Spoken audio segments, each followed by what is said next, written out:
Hello, everybody. Welcome to the 93rd episode of the Manor Podcast. I'm your co-host, Roger Bodee, joined as always with my best friend and other co-host, Michael Hamilton. Michael, I leave for Japan in less than a week, and I don't have a full spoiler. What do I have to memorize an entire set in like 2 days. Why did I do this to myself? Well, most of the commons and rares are spoiled, so you can get a pretty good start if you start now, though. There are definitely a lot of Majestics that you probably won't know what they do when you open or your opponent plays against you. At least I'll just take them because at least I'll be able to recognize the little rarity symbol, and I'll be like, this card's a Majestic. It has to be good, and I'll just figure out what it does later. Big brain strategy. That seems rough. When the real big brain strategy would just be like actually be able to read the language of the foreign country you're going to. That's like a massive brain thing. You gotta learn a whole language. It's not my fault that Japanese is like impossible to learn a language base for. Like, it's just too hard. Okay. It's like learning 3 alphabets, and one of the alphabets is basically just like a shape, and you just have to know exactly what that shape means. And if you don't know what that shape means, you have no way to suss it out. You can't like vowel it or suss it out or context clue or trace it back to anything that I'm familiar with. It's just yeah. Are Flesh and Blood cards written like in one of the languages, or do they use like I'm trying to remember the name? It's like katakana and the other one. I don't know what they're called. I feel like maybe I'll look at the Japanese spoiler. I think I'm going to look at the Japanese spoilers anyways, and then I'll kind of teach myself Japanese this way. Instead of like flashcards, they say do flashcards where you do like a card and then you look at the back. I'll do Flesh and Blood cards where I'll put up the card and I'll be like, oh, this is this, and then that's how I'll teach it up slowly but surely. I'll teach myself how to read Japanese in the course of a week. Sounds like a great plan. You got this. Are you excited for your trip? Yeah. It's I don't know how excited I am for any trips after my last trip, but hopefully it doesn't go any worse than my last trip. At least I'll have 100% less babies with me. That's something. Mm-hmm. No babies fly into Japan with you, at least. No, I couldn't imagine. He would lose his mind. Yeah. But you know who else doesn't have any babies in their play environment? What? The Realm Games. All of their tournaments are 100% baby free. If you show up to a Realm Games tournament, I promise you will play against 0 babies on the day. Not a single one. That seems very likely to be the case. Did you play against any babies in the Realm level of event? I have not. I have not played against the baby in a Realm event. I know most card game tournaments you play in, it's like taking candy from babies, but it's not. That's a metaphor, not the actual circumstance you find yourself in. But the other reason why you find yourself in that circumstance is because of how amazing the Realm Games tournament experiences are and how amazing and good time everybody has every time they show up to one, right? Yeah. I had a great time at my last Realm event. I had a great time at my Realm event before that. And the Realm event before that was also a good time. And your next Realm event will also be a good time. 100% guaranteed, or I guess I shouldn't make any full legal disclosures here because I don't really have the power to do that, but you'll have fun. Yeah. Yay, Realm. So I'm crushing the sponsorship, dude. I am like, this is money well spent by them every week, I have to tell you. It was a very, very clean transition. There's nowhere else you can find no babies. So, moving on. What are we talking about today? It is our first impressions of part the Mistveil, of the cards we have so far and the abilities and mechanics, because I want to do a full spoiler review, but there's no spoiler to fully review yet. So we're just going to talk about the cards we can talk about and then talk about the cards we haven't talked about next time. Yeah, makes sense. So we got all 3 heroes and their weapons are spoiled. Where do you want to start? Let's start with the new hero. They're all new heroes. Yeah, the new hero. The new.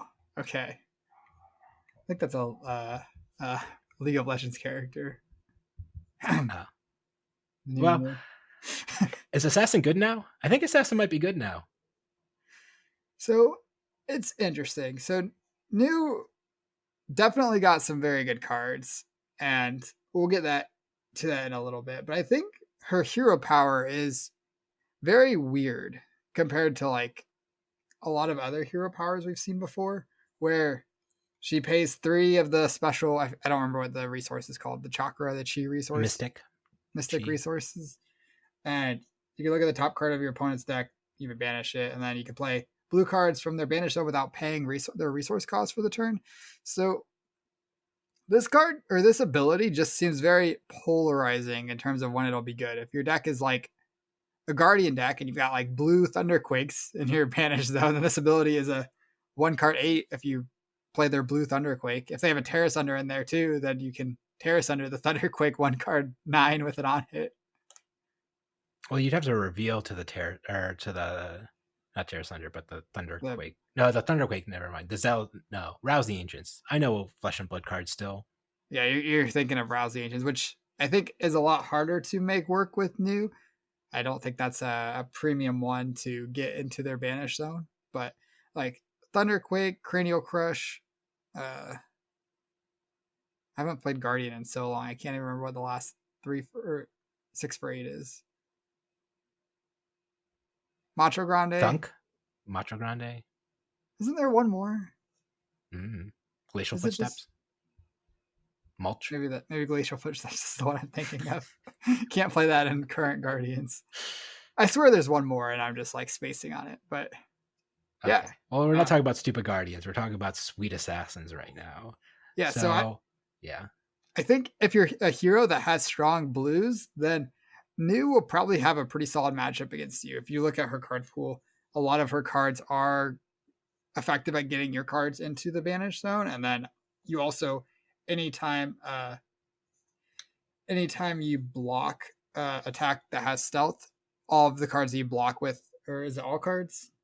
All action cards that block that are going to be banished. So a lot of the time Guardians were relying on blocking with their extra blues. Now you have to be really careful because you're putting powerful blues in your banish zone if you're blocking stealth cards with them.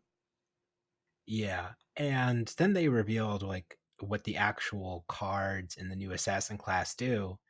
And I have to say, I'm a fan. I like this style of the stealth cards that they've taken with this, where they're the 0 for 3s we all know and know at this point. But they actually have cool abilities where when it hits, it's still banishing the top card of their deck, and whenever the attack banishes an attack of a particular or a card of a certain type, you'll gain a life. So we'll just go with the first example here is Art of Desire Bodee, which is a 0 cost. This one's special. Go ahead. Oh, it's a rare one. Well, it's still a good example, right? Yeah, go for it. 0 cost, 3 power, 3 block, stealth. When this hits a hero, banish the top card of their deck. Whenever this banishes a red card, draw a card and gain a life. So that then doesn't work. Oh, it does work with New's hero ability then, because New's hero ability says your attacks with stealth get, when this chain link resolves, banish all action cards defending this. So if your opponent blocks with a red card, with a red action card, not attack action, just a red action card, it would then get banished when the combat chain closes, and then you would gain that life. So then you're getting a 0 for 4 just at base if that happens. And then, not to mention, you're an assassin, you'll probably be able to push all kinds of extra tricky attack actions and things like that to get even more value out of this usually. Yeah, I think this is probably the best stealth card that's been spoiled so far. This draw a card line of text on it is going to be very strong anytime you trigger it. If you draw a card whenever you banish a red card with this, that's very, very powerful. And I think because of that, this card, if your opponent doesn't have any cards in hand, or you think their only card might be an attack reaction or something that they can play, this card kind of says you can't block me with red cards. Yeah. Or red actions. It's very, very, very punishing if you do. And yeah. I guess it says that specifically in combination with News Hero ability. If you play this in your like your Uzuri deck or your Arachne deck, then it probably doesn't matter nearly as much. You sure can swap it with another attack. Yeah. But yeah, I think this card is probably I shouldn't say the best card, but it's definitely the best stealth card we've seen so far.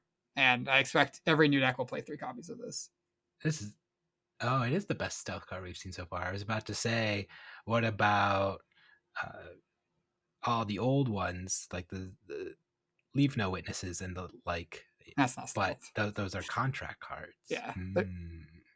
Yeah, I think the best stealth cards before this were like Isolate, and that's only because it works well with Uzuri's ability. And right, yeah. Maybe the one that gives a Blood Rot Pox when it hits, like 0 for 3 on hit, give a Blood Rot Pox. Not that impressive. This card, I think, is significantly better. So to pair with these good stealth cards, New also got a couple of attack reactions that make these new tokens. So she got 2 token cards, both Slither and Fang Strike, which when you create them, they're ephemeral, which basically means, or I'm just going to read it actually. It says, this can't start the game in your deck. If this would be put in a graveyard, instead remove it from the game. And Fang Strike says target attack action card gets +1. It's a 0 cost attack reaction. And Slither says target attack action card gets go again. And it costs 0 as well.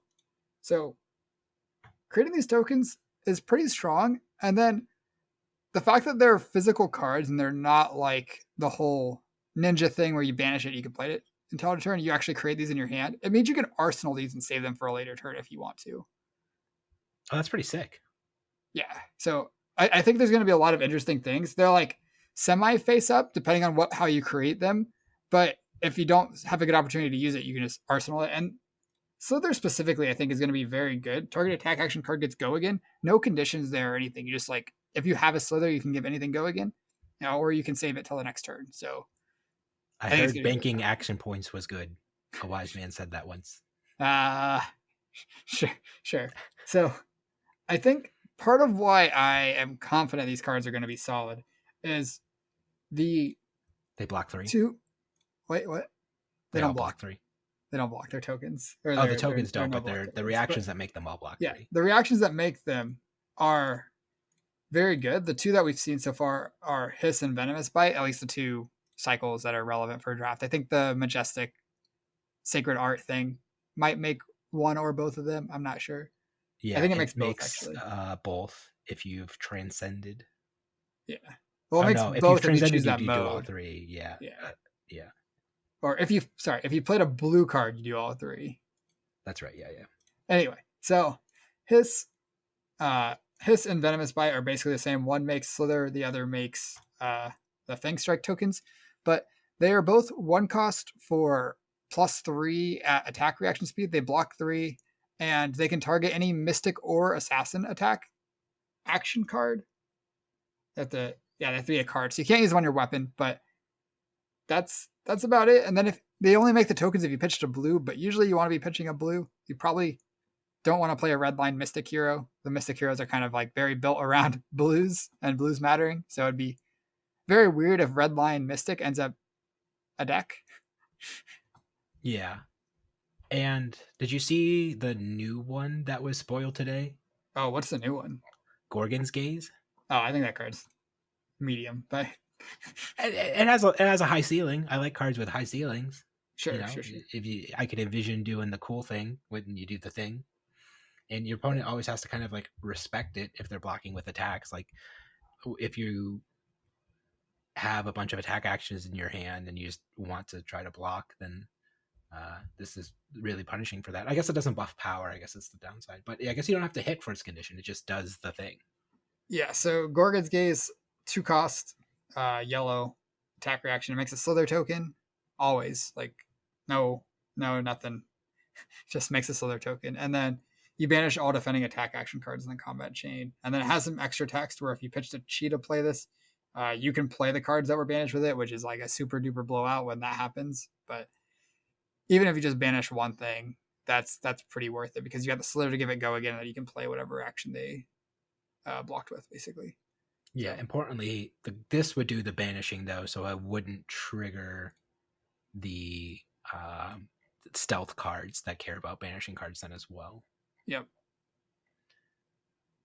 So way back when we knew nothing about this set, the part of the Mistveil was just a hope and a dream in our eyes, and we were high on heavy hitters, and life was grand, and I hadn't gone to St. Thomas in the Virgin Islands yet. I said that my biggest hope for the assassin class is a playable weapon. Did we get that? Okay, so short answer is it's not great, but the long answer is we got Beckoning Mistblade. It's a one-handed dagger, costs 2 to attack. It always has go again. It attacks for 1, and if it hits, your next blue attack this turn gets +1 attack. And that's if it hits, you're getting a 2 for 2, which is fine. It's less conditional than the old daggers where they have to block with a certain kind of cards, though sometimes those got you more than 1 point of value. Maybe you hit with a spider's bite and your opponent wants to block with 2 attack actions in the next attack.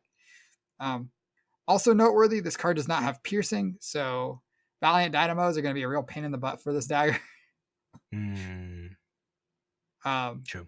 And you also have to follow it up by attacking with a blue attack. You're not going to be wanting to attack with your blue attacks that often. It won't be 0. There are some good blue attacks, but it's not going to be most of the time. And I think because of that, I don't expect this card to see very much constructed play. Yeah, especially considering the new Majestic one. I guess you need to pay silver to get it back. So, and there's not really any silver generation. I guess I kind of just saw this card. I saw the 2 cost attack go again and the 1 power in the bottom, and my eyes just glazed over. There could be no other text on this card, and I'm just like, hey, like, really? This is still where we're at? Like, imagine if every single warrior weapon was just like Dawnblade but slightly different, or like no other class is just beholden to this strict, this is all the weapon you get, it's just this 2 cost, like this is the attack cost and this is the attack power, that's it, you have no options, no flexibility, or it's Talishar, get out of here. Like why is just why can't assassins have any other cost and power on their weapons? Yeah. It's just so weird. I think Rangers are pretty similar, where they always have some stupid bow that pays 1 resource to load an arrow and do some random effect. But the bows are actually good. Like Death Dealer, you draw a card. Voltaire, you get to do it twice, and you get to choose 2 modes.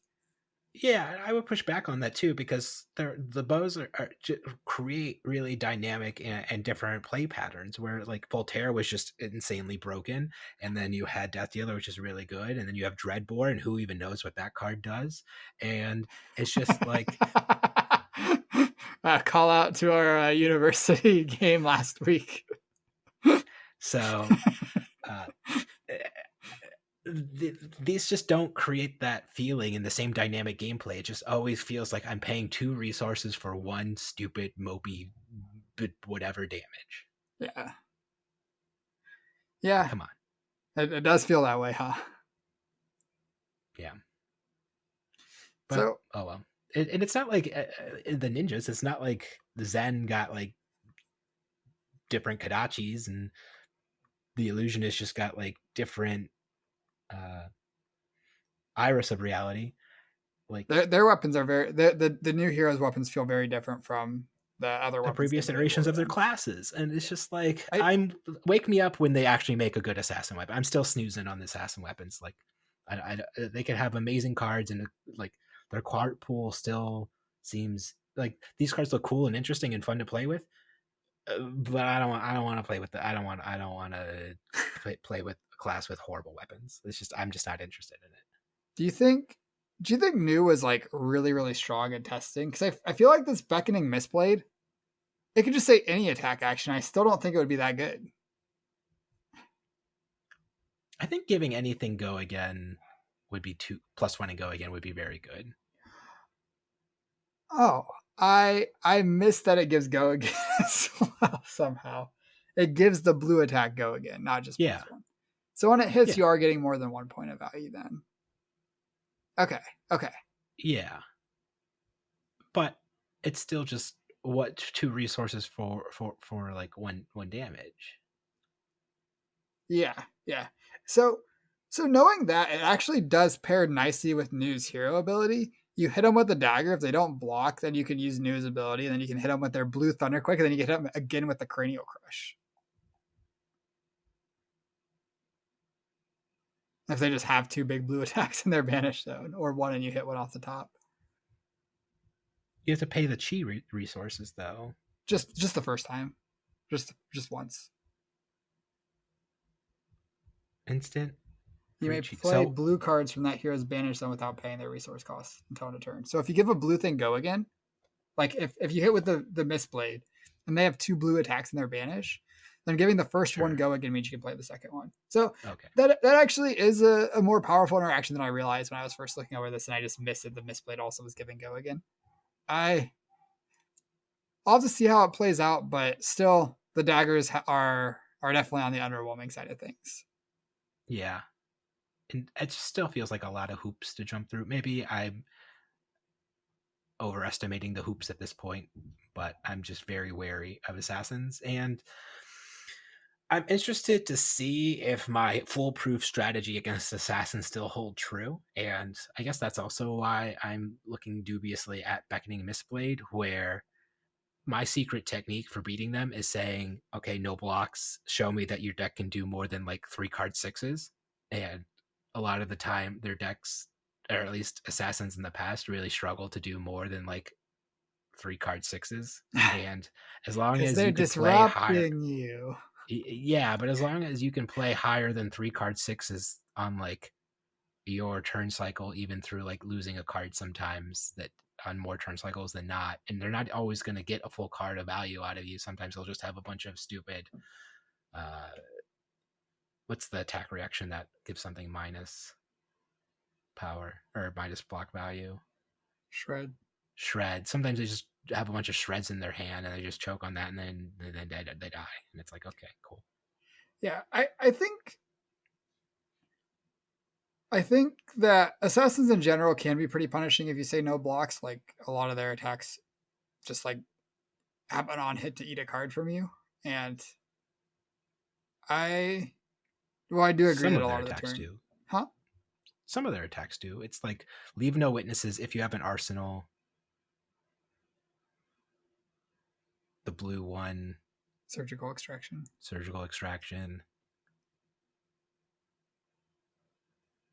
And then Uzuri specialization, right? And that's it? Command and Conquer is not an assassin attack. But yeah, but so like 6 of those that we just listed, of those 12, have the condition of you having to have an arsenal to get a card of disruption. At that point, then you're just going from a 5-card hand to a 4-card hand. It's not like it's just not that impactful unless you're a Rune Blade, I guess. Sure. I think Codex obviously like helps with that, where sometimes you're just like you have to discard a card and get an arsenal, and then you're gonna lose your arsenal that you just got. But yeah, I agree. I think assassins are not, historically they've not been the best class. I still think it's mostly because of their weapon. Their weapons suck.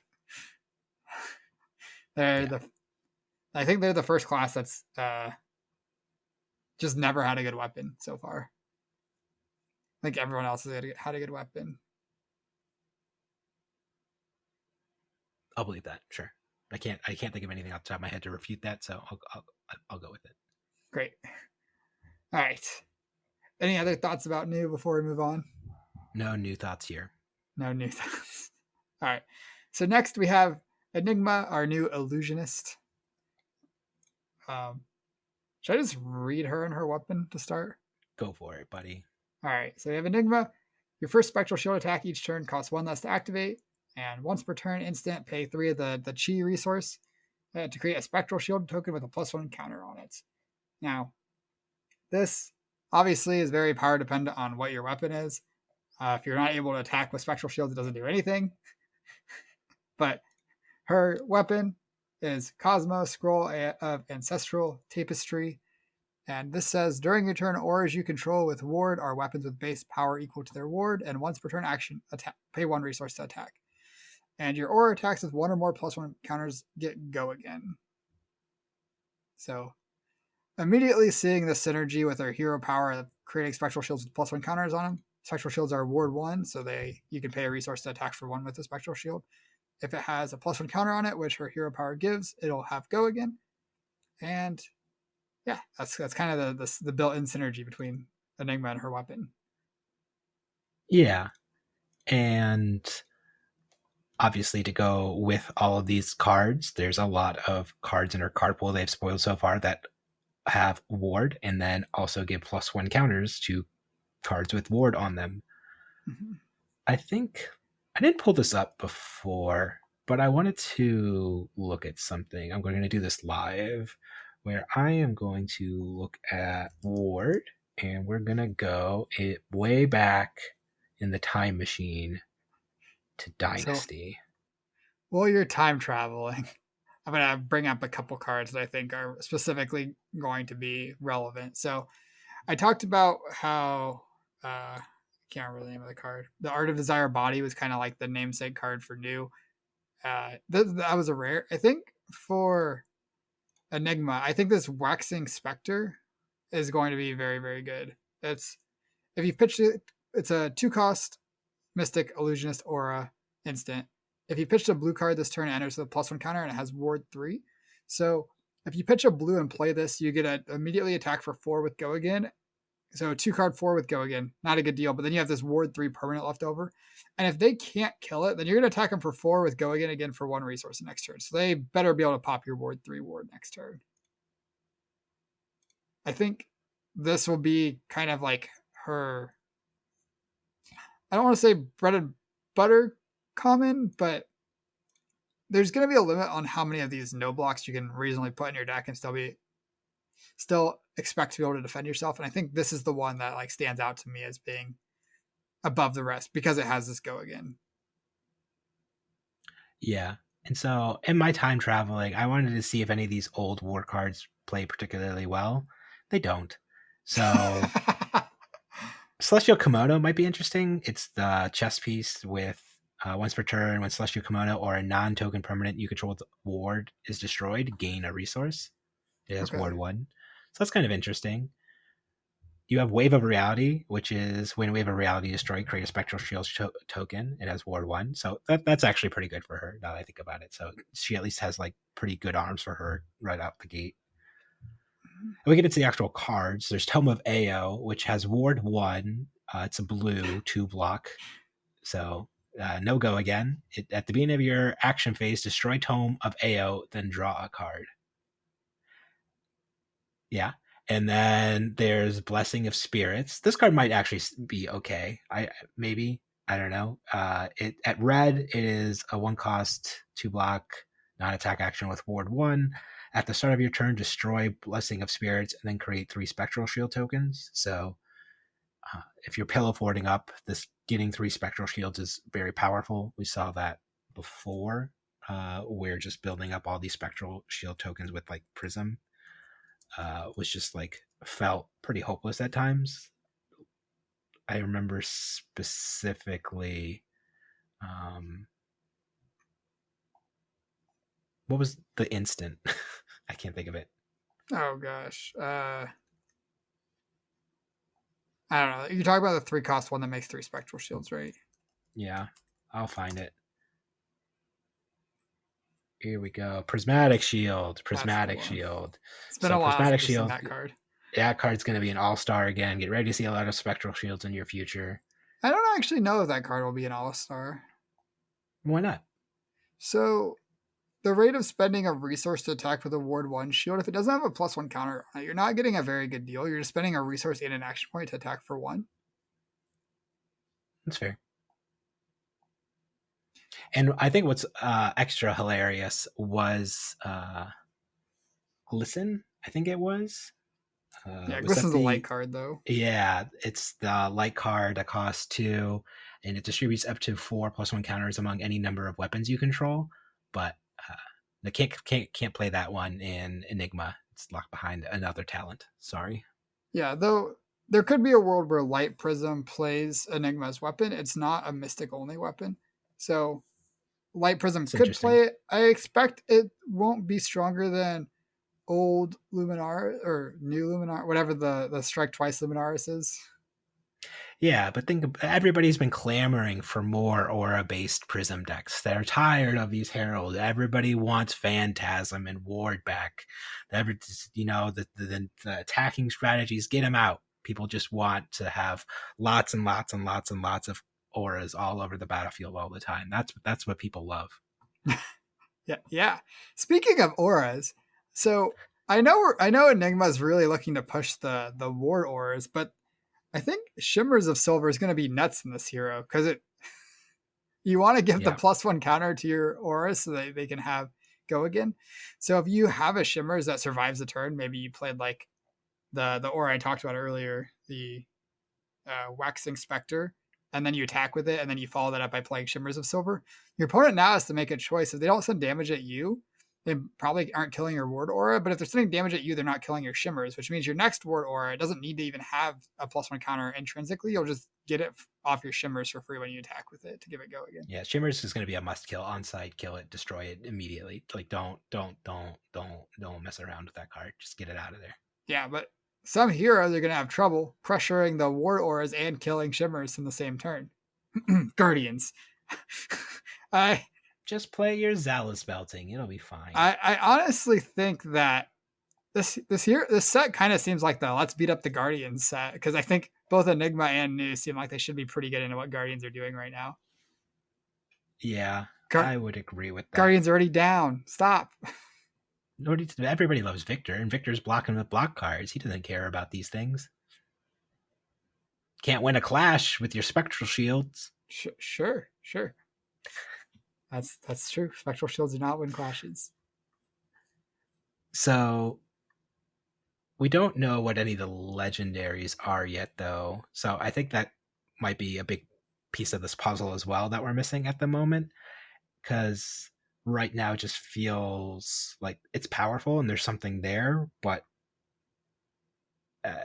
it's missing that certain je ne sais quoi, you know? I don't know what that word means, but nobody does. I think right now, if I had to build an Enigma deck, I'd probably have like 30 cards in the deck and be like, that's not enough cards. Now I'd be stuck because I don't know what else you're supposed to put in the deck. But I'm sure when we see the last Majestics, we see the legendary equipment, it'll all come together. Yeah. And you know what else they need to do? They errata Spectral Shields to have Ward. They need to errata one more card. One more. Yeah. One more errata. Your favorite Viserai card. Enchanting Melody will finally be a playable card. The prophecies will have been true the whole time. I will not be an insane person about talking about Enchanting Melody anymore. It could be in real decks doing real flesh and blood things, Michael. Yeah, it actually would be pretty good if it had Ward on it instead, because the red is essentially Ward 4 and it's 2 cost and it has Go Again built into it, so you could play it, you could attack with the aura for 4 and then you'd have your 4 block on it, so it's basically a 2-card 8. And if they don't pop the Ward, then you could hit them with it again, which is sick. I'm ready to believe in Enchanting Melody. But we'll have to see. We'll have to see if it gets the errata. Everybody is clamoring for. Yes, the people on the streets. I see clamoring for erratas for Enchanting Melody all the time. So hopefully LSS gives the people what they want. Mm-hmm. All the people, the whole world wants it. 100%. Is there anything else on Illusionist? I guess I don't think any of these cards seem like they go into the old Illusionist Prism. So that's nice because Prism's been doing pretty well recently. And that could be concerning if she gets a bunch of support in the new set. And let me double checking. Yep. And none of these cards are a dragon. So Dromai doesn't care about them either. Well, Dromai's gone. Yeah, but the old Prism's gone too. Sure. Okay. Ninja time. All right, so we have Zen, the ninja. His hero power is once per turn instant, pay 3 of the chi things, 3 of the chi resources, create a crouching tiger in your hand, search your deck for a card with combo, banish it, then shuffle. You may play it this turn. So his only ability is this triple chi ability. So if you don't have the chi, he's not doing anything. Whereas at least New and Enigma kind of do something. Enigma makes your spectral shield attack cheaper, and New makes your stealth cards get banished. Zen, only doing things if you have chi. So his weapon, well, actually, I don't think his hero power is super linked to his weapon, so we can kind of talk about that for a little bit if you want. Sure, I think his weapon sucks. It's like designed for limited, but I don't think it'll see constructed play. Right, the tiger taming Kakra. Once per turn, action, pay 2, attack, go again, S2 power. When this attacks your next crouching tiger, you could play this turn, gets +1 power. It's like, okay. So I don't think it inherently sucks. It's not conditional, so you can put whatever blues you want in your deck. For example, you can put 3 blue Bonds of Ancestry in your deck if you want to, and your resource base doesn't have to be blue zeros. It can be blue, whatever the good blues are, and Bonds of Ancestry probably fits that bill.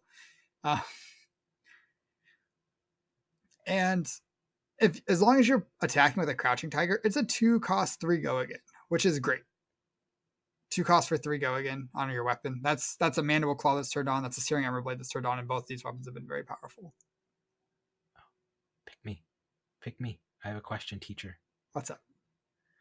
Why are you putting Bonds of Ancestry in your Crouching Tiger deck?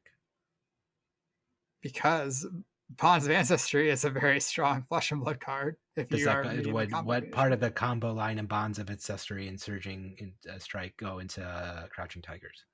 I think you just play both. Why wouldn't you play Bonds of Ancestry? It's the best card they've made for Ninja. I don't know. And I guess jumping back a second, maybe because of the way that Ninja exists currently, there's a couple of ways for them to shuffle their deck and tutor outside of this chi, right? I guess I'm thinking of Mask of the Pouncing Link's one. Are there any others? Actually, now that I think about it, I was just thinking Mask of the Pouncing Link first and foremost. Bonds of Ancestry. I guess, sure. If you're playing Bonds of Ancestry at this point, sure, Michael. But that really helps his hero ability turn on, because as we've talked about with Katsu a bunch, where you pitch your blues in Katsu and then you shuffle your deck that are the blues, and then your deck just becomes more and more blue heavy and less powerful over time. But Zen kind of mitigates that, right? Wait, because ideally your blues in the mid game are becoming these chi resources. So that right, yeah. When you redraw them, you just pitch them to go turn them into whatever card you want, plus a Crouching Tiger, which is great. Yeah, that's my point, is that you transcend, you have these blue cards, and then you have the blue cards at the bottom of your deck, and then you shuffle your deck, and then you have all these extra blue cards in your deck because you've done Ninja things and looked at your deck a bunch of time to tutor already. And you draw things, and then you draw your chi resources that you've shuffled back into your deck instead of having to go all the way through a cycle in order to get them, and then you keep doing his thing. Kind of creates this self-perpetuating feedback loop, right?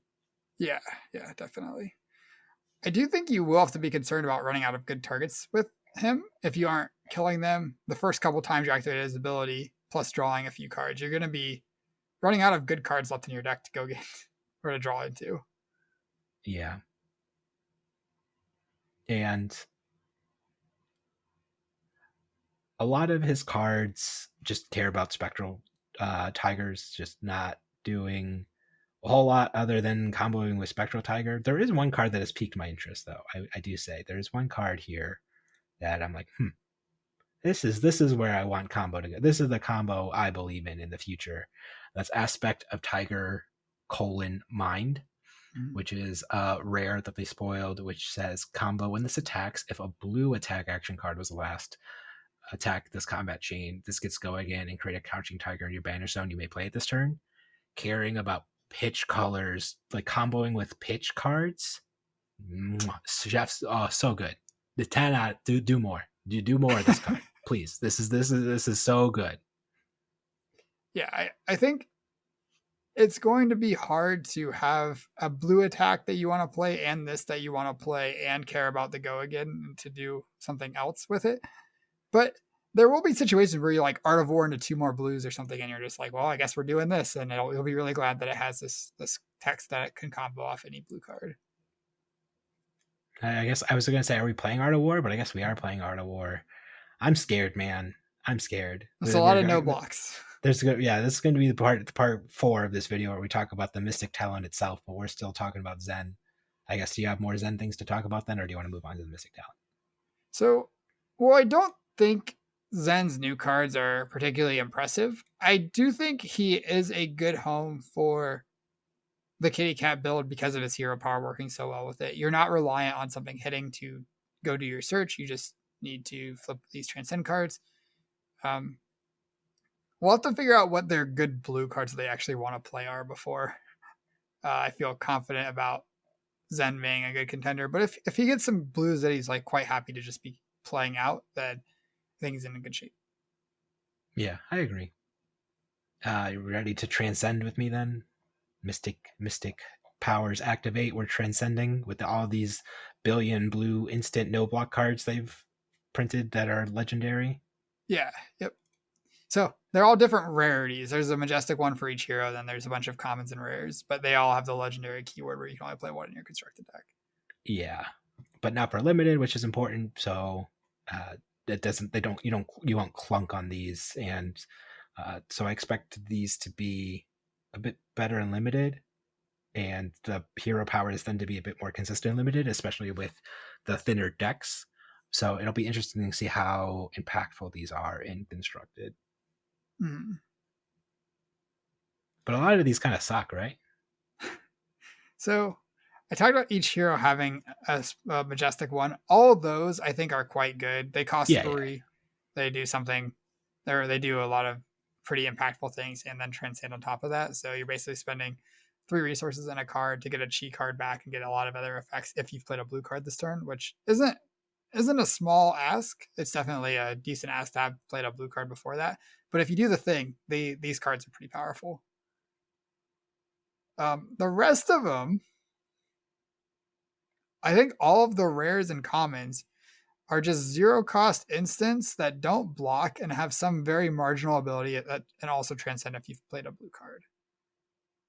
So I think the best case for these a lot of the time is going to be you draw 2 of them together, or you arsenal one and draw another one, and then you play one and then respond to it by playing the other one. Then both of them will have seen that you've played another blue card this turn. So you'll get 2 chi resources back in hand. You use one to use your hero power, and then you just use the other one as a resource card that turn. And I think because of how mopey these are, that's probably going to be the best use case for them a lot of the time. And then I guess the biggest downside of that is you have 2 chis together second cycle, which might be hard to take advantage of. Oh, you just activate your hero power a bunch. Okay.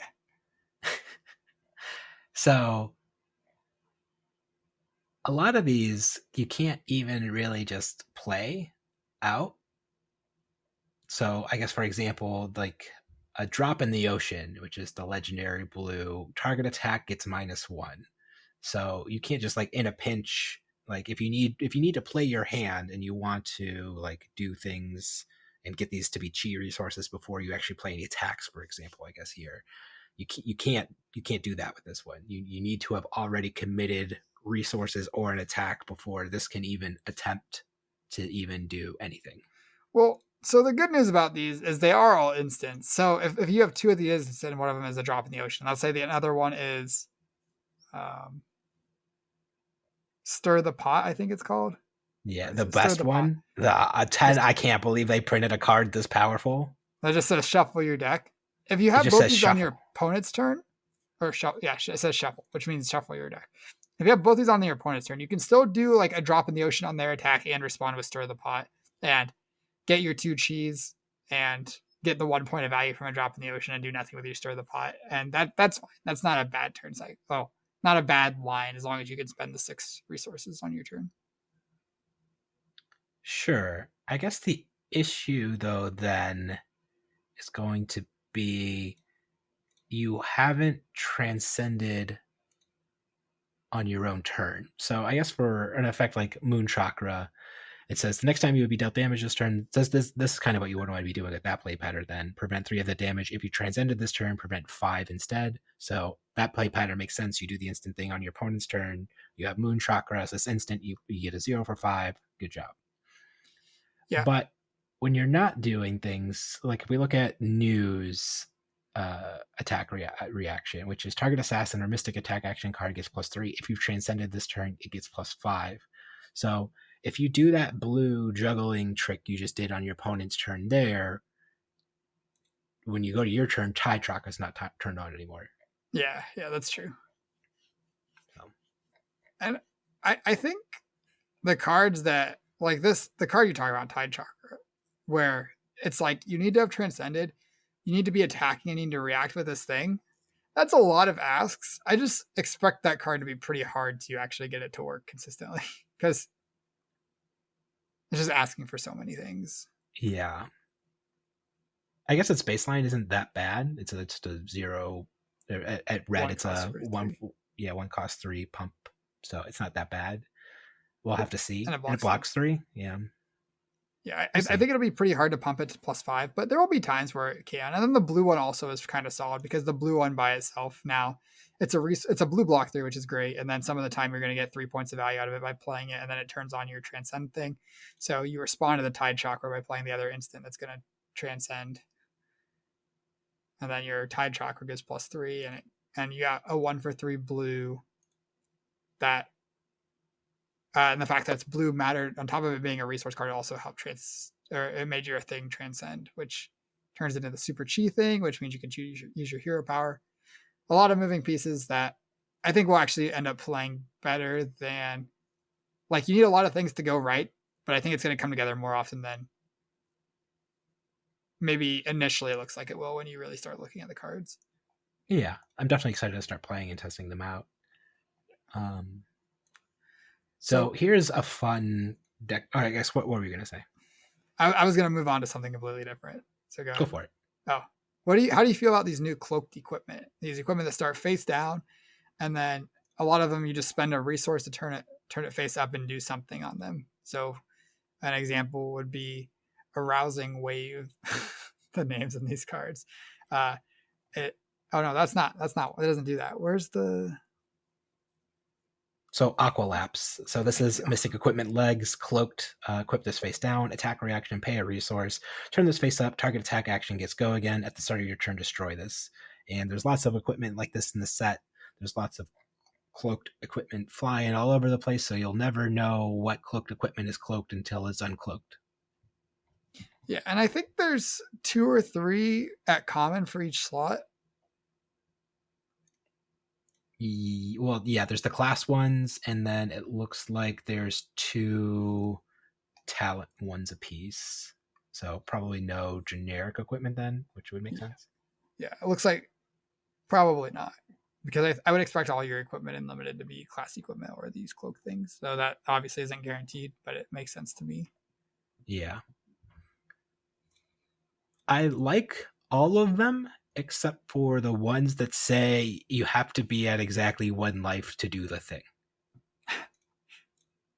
I hate that one. I hate that whole line of text where you can only do the thing when you're at exactly 1 life. That's a very narrow, a very thin margin to get a value out of your card, right? Yeah, but the chest piece, for example, if you do trigger it, then you just get an inner chi. You just get 3 chi resources when you trigger it, which is like that's a pretty big upside. Like we look at cards, or we look at Deep Blue, where you turn any card into 3 resources, and that card was great and limited. This one is much more conditional. You can't just use it whenever you want, but you're getting 3 resources, and you're getting like not just any 3 resources. You're getting 3 chi resources and energy, so you can use your hero power with it. Right. So yes, the activated ability on it is very good. The ceiling on those is high. I'm not going to argue with that. I also think there's a Punisher mechanic on this where your opponent, how often is your opponent going to attack you in ways that put you to 1? And I guess can they like better opponents will be able to sequence their attacks where it'll be harder for you to then go to 1.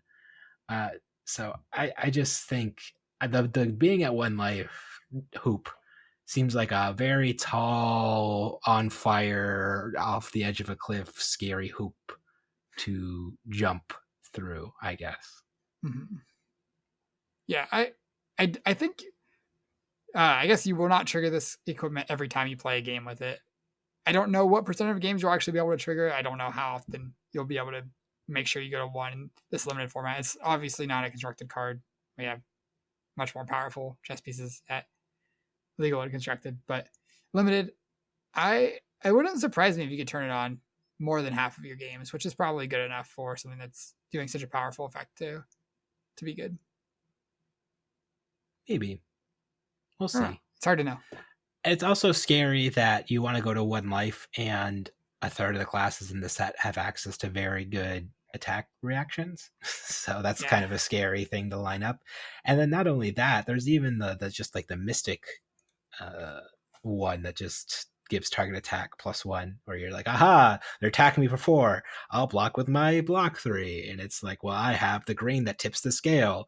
You lose. And like that's a very narrow margin to play with, you know. It's not like if you don't do the thing or you don't meet that life threshold, it's like, oh, okay, dust yourself off. You try, it's like the game's over, you know. Yeah, that's fair. I do think that these the other cycle of cloak cards, the ones that you can flip it up to prevent 1 damage that would be out to you, those kind of like play well with the thing where you need to go to exactly 1, because then if you have 1 or 2 of these, it's kind of like insurance to make sure, like basically you have a window where if you're at like, if you would go to 1 or you would go to 0 if you block how you want to block, you can use 1 of these to go to 1, and if you have 2 of them, you still have insurance against a +1 trick or something. Yeah, but to counter that point, then there's also the mystic arms that give target attack +1. Yeah. Yeah, I think there will be some counterplay to it. I don't think it's like a broken card, but I think it'll play well. I think it'll be strong. And then I think that makes the assassin dagger even worse in limited, because if you're at 2, I guess they could have an attack reaction still. The attack reactions only work on action cards. Not this Waves of Aquamarine. Attack reaction turns face up, target attack gets +1. Okay. Oh, that makes sense, because otherwise it'd be really hard to use it with Enigma. Yeah. So I guess we'll see.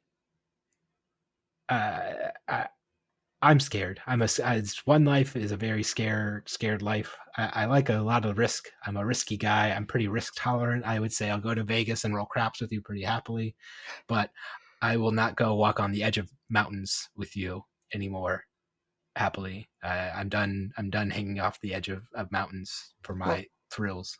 Well, the good news is it's a game, so you're not actually like going to die if you lose your last point of life. If you lose in the game, you lose in real life, Michael. Okay. Ready to go back to that area that's in your forte then? What's the area in my forte? Where are we going? Math. Numbers, baby. All right, hit me. So I already knew a lot of these heuristics from being in Bolton Land and keeping track of the number of charge and light cards I have to have in my deck at all times. So we just talked about a lot of these blues being good when played in conjunction with each other. If you have a 60 card deck, you have 30 blues in your deck. You're already going up to you're in Guardian numbers, baby. You got 30 blues in it. You draw 4 cards. You will have exactly 2 40% of the time. You'll have 2 or greater 70% of the time, but you're still missing 30% of the time. Yep. And that's at 30. Mm-hmm.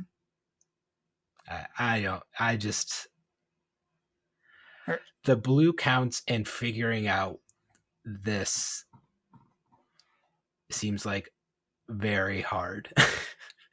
Yeah. I think blues are going to be at a premium in the draft format. I think your constructed decks are going to be higher blue counts than we're used to seeing. And a lot of these, like Ninja playing 25 blues is not really something that happens, but it wouldn't surprise me if Zen plays 25, 26 blues in his deck, because you need to draw 2 blues to be able to flip your energy or your cards into energies. So I don't think blues will be that common in limited, or that hard to fight over in limited. The entire, like, each booster pack's going to have some number of mystic cards from the talent slot, right? And every single Mystic card's a blue. Yeah, but how many blues do you want? If you want half your deck to be blues, you're going to be fighting over the blues still. If everybody wants half their deck to be blues, I guess. I don't know. we'll I guess see. we'll see. I'll have to play some limited to get a good idea. I'll just figure it out real quick on the fly when I'm playing with Japanese cards.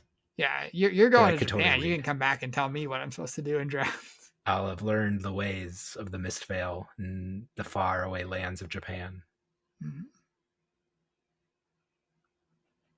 Okay, that was my little math thing I wanted to talk about. Is just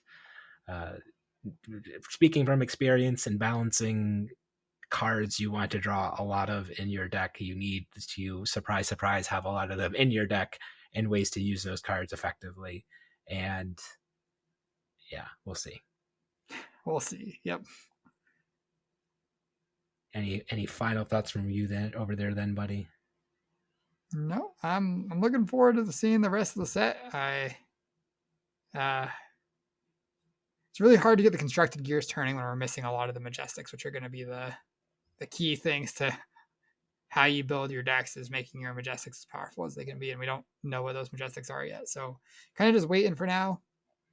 But yeah, I've been seeing the Discord messages pop up and people excitedly typing, all the channels everywhere, and I'm just like, I'm still in brain off mode until I see I just don't like working with partial information, and I'm sure once I see all the information, light bulbs are going to be flying fast and furious and super excited. But until I have the full information, I snooze. Yeah, I guess one last thing. We got some expansion slot spoilers, and this Leviat card looks real good. Shadow Realm Horror. Yeah, that maybe Leviat will be good now. Mm-hmm. Do you want to read it? As additional cost to play this, banish 3 random cards in your graveyard. It's a red, 2 cost, 6 power, 3 block. If 1 or more cards with 6 or more power is banished this way, it gets +1. Or this card gets +1. If 2 or more, this gets go again. If 3 or more, you may play a card banished this way this turn. So the kind of wombo combo is you play this, pitching a blue, you have 1 floating. You hit 3 6s. One of them is your 1 for 6 good Graveling Growl, or the Slithering Shadowpede, or the, what's the other 1 for 6 called? The one that banishes 3 cards. I can't remember the name. All of them sound gross and Grumble, demon-y. Evil Dark Shadow card. Yeah. And then you hit one of those, and then you play that card. You get 7 value from this plus 6 value from that. That's a 2 card 13. That's some good math. Yeah. But they're spreading the love here. They printed another Riptide specialization. I think this is every time there's been an expansion slot available, Riptide's gotten something, and boy, they're not pulling the punches here. It's a 2 cost, 6 power, 3 block Riptide specialization, and if this attack has an aim counter, it gets +1 and dominate. And when this hits, you may banish face down 3 traps from your graveyard. If you do, choose 1 at random and put it into your arsenal. Yeah, that's powerful. It's basically like 6 power, 2 cost arrow is already like pretty interesting. And this on hit, you get a trap back from your graveyard. I guess you have to have 3 full traps already in your graveyard to activate the actual ability. So maybe it'll be harder to turn on than expected. But in the matchups, the traps are good. Those are usually the decks that don't want to block and want to be hitting you. So you send this at them. Like playing against this as Ninja sounds like a nightmare. Why? Because they're just going to get back their collapsing track if it hits, and you have 3 2 blocks. It's at random. They're not guaranteed to get back their collapsing track. They have a 1/3 chance to get back their collapsing trap. They also have a 1/3 chance to get back their Tar Pit Trap or their Tripwire Trap or whatever. I don't think Riptide decks play Tripwire Trap. Maybe. I don't know. Traps suck. I don't know. So far, this card's good. Riptide specialization cards have been an arrow, a tutor for traps, and an arrow. He's a trap-based ranger. Why not give him more traps? I think this card's very good. I'll see. I'm a Riptide hater. I'm not saying Riptide's good. I think this card is good. Fair enough. Are you ready to play Olympia though? Are you ready to visit the Golden Anvil and equip 6 Courage of Blade holds over the course of a game? No, I just don't. Comparing Olympias to Victor's specialization just makes me sad. Victor got a very good specialization. This was the card that LSS said tied Olympia together, Michael. The card was coming in a. Wait, then there's maybe there's another Olympia specialization in this expansion slot. Maybe. Looking at the numbers though. No, don't pull your number card IDs math into this. There could just be another Olympia specialization that really ties the hero together, you know? Just you wait. Well, the next time you're playing Olympia's secret hidden second specialization, always remember